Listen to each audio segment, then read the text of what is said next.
تو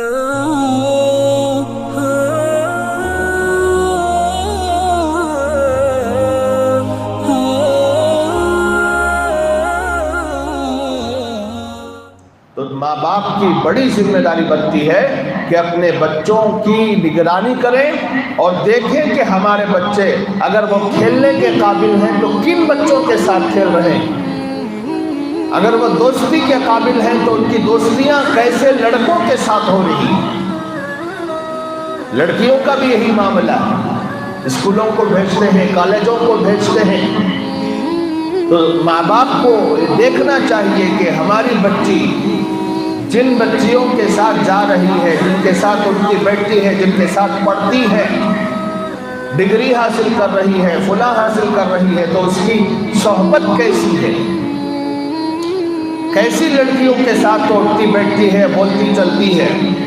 یہ سب جب تک نہیں دیکھیں گے تو بہت بڑا خامیازہ بھگتنا پڑے گا۔ آج جو ارتداد کا ماحول بنا ہوا ہے، مسلم لڑکیاں غیر مسلم لڑکوں کے ساتھ شادیاں کر رہی ہیں، اپلیکیشنز ڈال رہی ہیں کہ ہم کسی غیر مسلم کے ساتھ شادی کرنے والی ہیں۔ یہ جو آپ کو نظر آ رہا ہے یہ اٹھے بیٹھے نہیں ہوا ہے، اچانک سے نہیں ہو رہا، بچپن میں ان کی تربیت صحیح نہیں ہوئی، جب یہ اسکول جانے لگی تو ان کی نگرانی نہیں ہوئی، اور جب ان کے ہاتھوں میں موبائل آیا تو اس کی نگرانی نہیں ہوئی، اب یہ کالج کی دہلیز پر چڑھی تو وہاں نگرانی نہیں ہوئی، تو فلموں نے ڈراموں نے ان کو جو سکھایا وہ سیکھ گئیں اور غیروں کے ساتھ یاریاں رکھنے لگی۔ یہ چور یاریاں یہاں تک ان کو لے آئی، اسلام کو چھوڑنے تک وہ تیار ہو گئی۔ اب رونا رو رہے ہیں سب کے سب، ماں باپ بھی رو رہے ہیں، علماء بھی رو رہے ہیں، دانشوران بھی رو رہے ہیں، کیا کیا جائے کیا کیا جائے۔ سڈنلی کچھ نہیں ہو سکتا، یہ تو یاد رکھیں، اب سڈنلی تو کچھ نہیں کر سکتے۔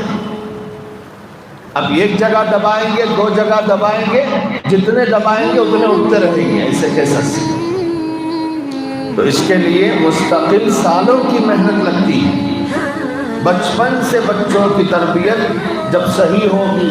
تب جا کر بچے اسلامی ماحول کے مکلف بنیں گے، اپنے آپ کو عادی بنائیں گے، ورنہ تو یہود و نصارہ نے دنیا کی رنگینیوں کو ایسے بکھیر دیا ہے کہ اچھے اچھے دیندار اس میں پھنستے چلے جا رہے ہیں۔